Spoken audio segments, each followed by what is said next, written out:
Yeah, yes, that's what actually 71 Cowboys, sir.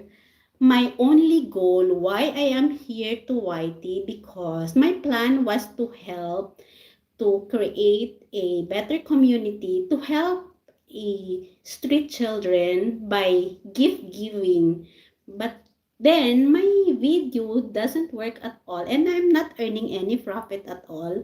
So I kind of losing profit buying toys, buying candies, buying stuff. It's a loss of profit. So how could I help needy people if I'm losing profits? So I cannot help them, right?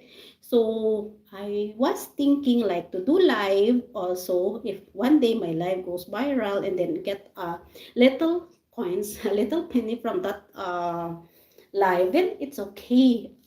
It can like pay my